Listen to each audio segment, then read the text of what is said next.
Welcome to the first weekly roundup. The intention of these videos is to revisit the content from Year 1 in preparation for your exam at the end of the year. I'll only be giving a basic overview, so you should make sure that you look at your original course booklets in order to support your understanding. If there's anything I cover that you're not sure about, then you'll need to come and speak to me either at the end of a lesson or come along to an Xbox support session.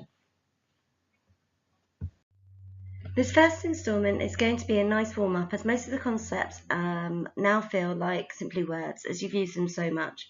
The first concepts that we're going to look at are culture, norms, and values. These are the aims of the first part of the roundup.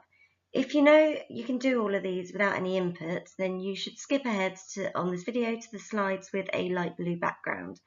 If you're unsure of any of the concepts or don't know examples you could use, then carry on watching. If I say anything that you're unsure of, then leave a comment below and I'll try to explain it further, or you can email me, or you can always Moodle message me. So the concepts we'll first be visiting are culture, norms, values, and social construction. The basic definition of culture is a way of life of a group of people. You don't need to go away and learn the names Williams and Kidd, and you don't need to go away and learn the years of studies because they're only used here for referencing. This definition of a way of life of a group of people is quite vague on its own, so we also need to consider the things that contribute to an individual's culture. This can include traditions, beliefs, fashions, lifestyles, and so on. There are also different types of culture, which I will explain later on in this video. When we look at culture, we need to consider the norms. Norms are the expected behaviours within a society. As sociologists, we believe that you learn behaviour and society shapes the way that we behave. In this lesson last year, I asked you to think of the norms that you would do before college. So have a think for a few seconds about your morning routine. What expected behaviours, what norms would normally feature?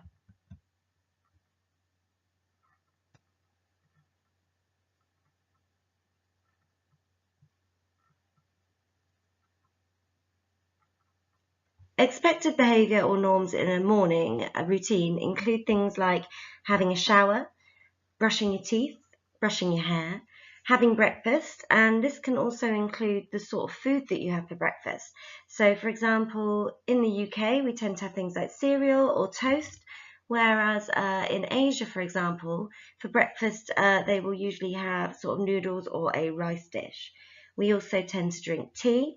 You may have queued at the bus stop before you came into college, making sure that you take your turn. You walk on the pavement rather than in the road.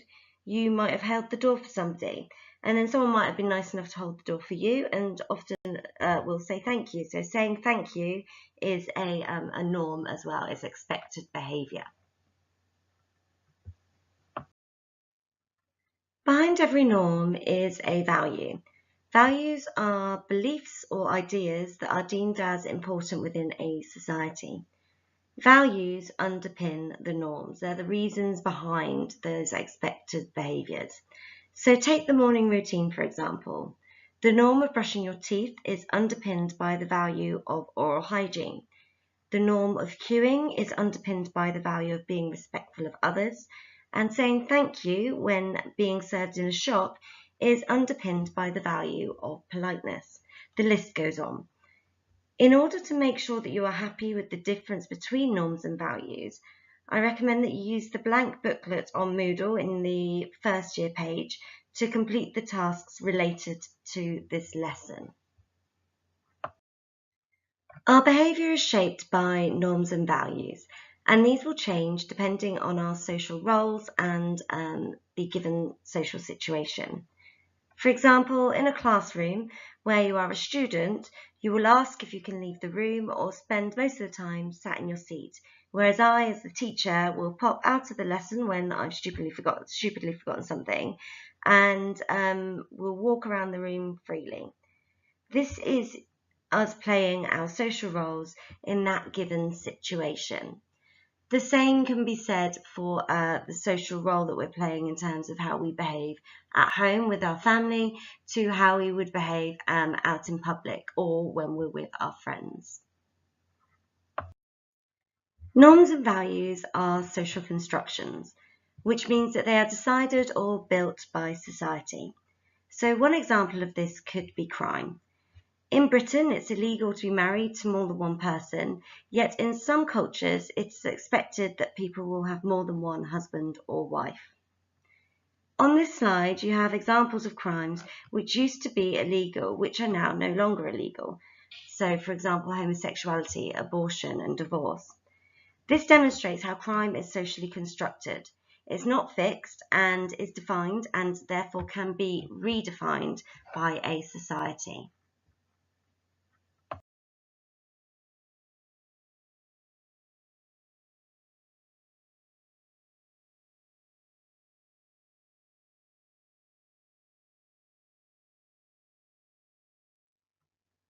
One concept which often gets overlooked is the concept of cultural diversity.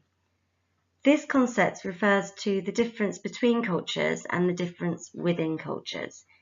We live in a multicultural society and we can clearly see cultural diversity, for example, in our college. We have people from different countries, different religions, different social class backgrounds, all in the same community. So the college is a really good example, whereas some other places may not be as culturally diverse.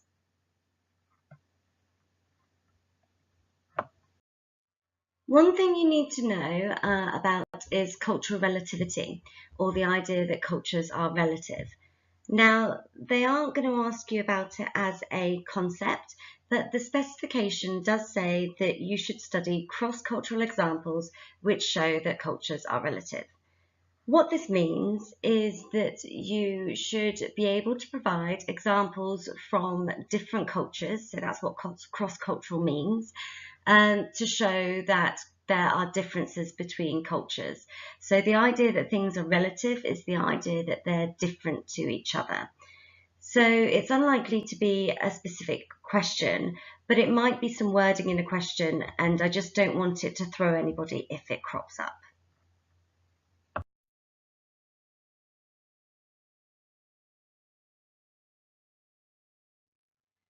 This lesson is probably a distant memory, but it's the first one we looked at exam questions. So we introduced you nice and gently with a 6 marker, and I'll be recapping that now. The 6-mark question will require you to define or to explain a concept and give examples to illustrate it. The guidance for this is simple. You just need to follow the 4 steps on this slide. So first of all, give a definition of the concept that is given in the question. Secondly, develop your definition with a related concept which shows further understanding. Thirdly, give your first example which illustrates the concept and clearly explain how it relates. And then you do the same for the 4th step, but with another example. You illustrate the concept and clearly explain how it relates. Pause the video and have a go at answering the 6-mark question. Define the concept of norms, illustrate your answer with examples. I will go through it afterwards with an example, so have a go on your own first and then do a comparison.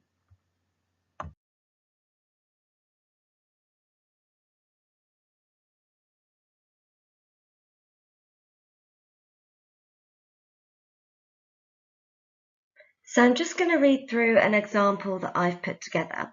I've color-coded the answer so you can see the 4 steps. The concept I've used to help me develop was social construction, but it could easily have been values.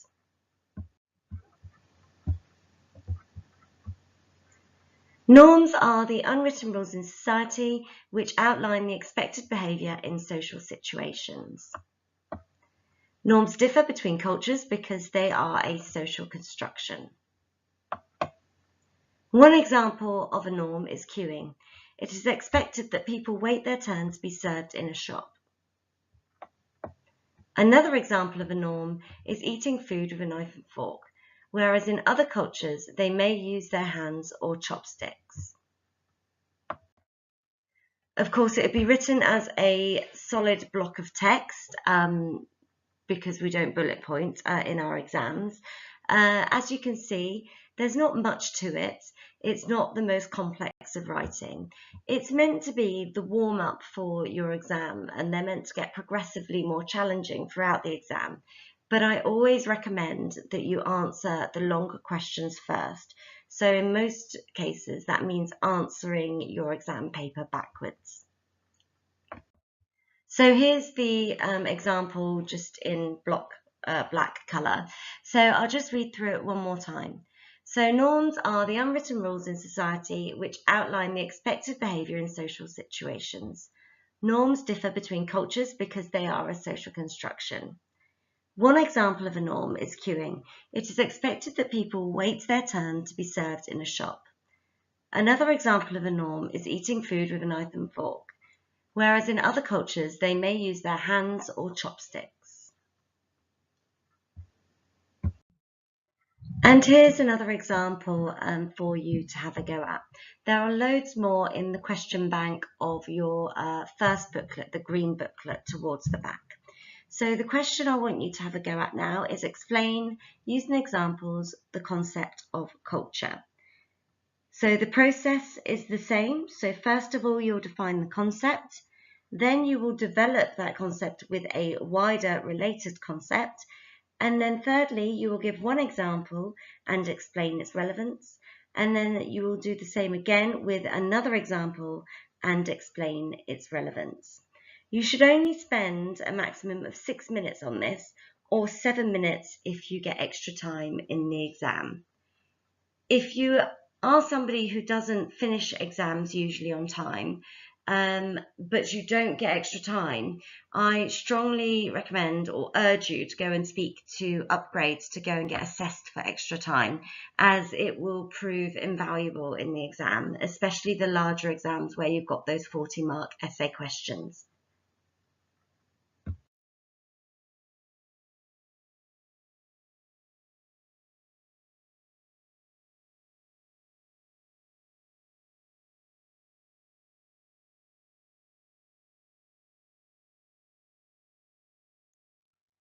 Here's my example answer, colour-coded once again. You could easily have given examples of other types of culture, for example, global culture, consumer culture, high culture, and so on, but I chose not to do that as they're covered in the next part of this video. So this is my answer for explain, using examples, the concept of culture. Culture is the way of life of a group of people. Cultures differ from one another and will have different norms, values, and traditions. This is known as cultural diversity. One example of culture is the celebrations and traditions in the UK, such as Guy Fawkes Night. Another example of culture is polygamy in Papua New Guinea, where women will have more than one husband. This is the norm within their culture. The concepts which are featured next, the different types of culture, were concepts that you explored in your groups whilst Callum or I conducted one-to-ones. Some people did much better at this than others, and as the exam can directly ask you about any of the types of culture, you need to make sure that you understand them and can give examples to illustrate them. So if this is where there is a big gap in your knowledge, you must address this now. As mentioned before, diversity means difference. There are two types of cultural diversity. There is intercultural diversity, which is the difference between cultures, and intracultural diversity, which is the difference within cultures. The example I gave you earlier of our college community would be an example of intracultural diversity. It's worthwhile revisiting your booklet from Component 1 Section A to look over this and clarify your understanding, as well as the spelling, as inter and intra can sound quite similar as I talk through them on this video. Subculture is another form of culture that you need to know. So a subculture is a smaller culture within the wider culture. They tend to be a smaller group of people who have distinctive norms and values, which differ from mainstream society, from what everybody else is following. Often they can be seen as deviant because they aren't following the standard norms, the standard expected behaviour. So some examples of subcultures include the punks, emos, chavs, skinheads, and so on.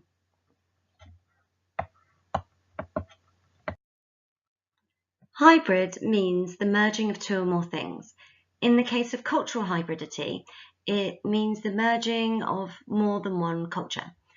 Cultural hybridity is present in British society as there are so many cultures living together and that they then influence each other. This can be through style of dress, music, language, or food. Second and third generation immigrants often have hybrid identities.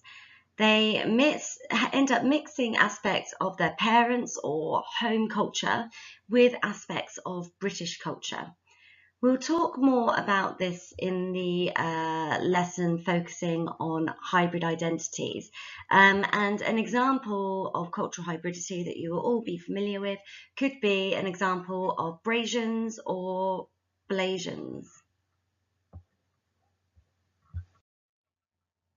High culture refers to cultural activities which are seen to have a higher status in society, the culture which is seen as more valuable. Examples of high cultured activities can include things like Shakespeare, classical music, opera, polo, ballet. These are seen as a superior form of culture in our society and are often associated with wealthy and educated people, those who are referred to or seen as more cultured. This concept can be linked to Bourdieu's concept of cultural capital, one that you will revisit lots of times.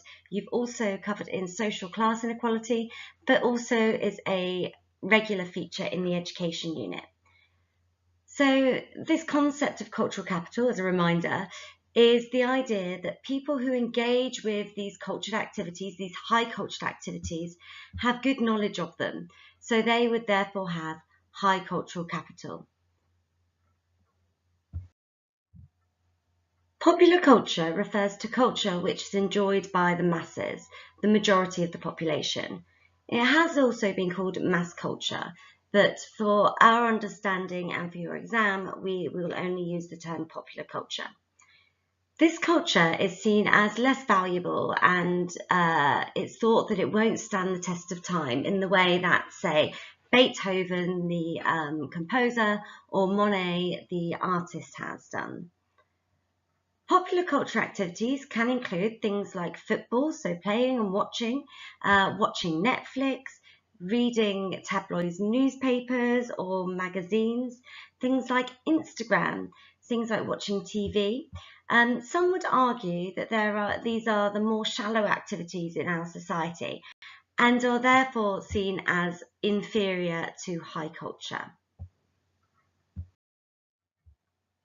Consumer culture is something which we all engage with. It is the way that consumer goods are widely available and we buy into products. It is seen as normal to have a shopping spree and buy lots of new things. This has been aided by easy access to credit cards and like short-term loans, which has resulted in people buying products which they can't afford immediately, and it can result in some people getting in debt. Another concept which we can use here is conspicuous consumption. This means that people buy into products to construct a particular part of their identity and to gain status in the eyes of others. A good example of this could be the way that people buy the latest iPhone each time it comes out.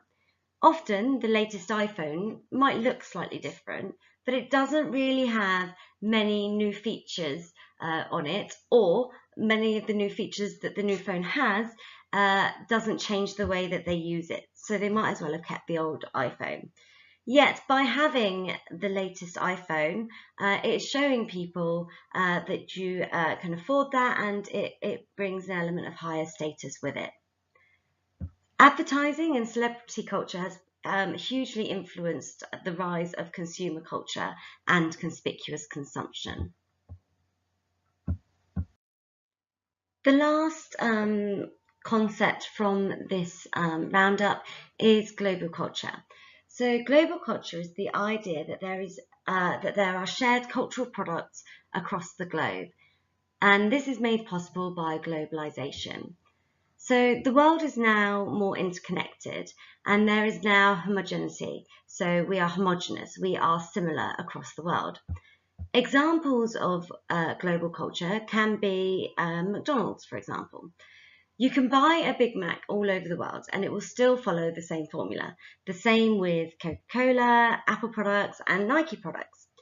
McLuhan, who you'll study in more detail in Component 3, Section A, believed that we are now part of a global village. So due to technological advances, we now feel like we are next door to people who are the opposite side of the world.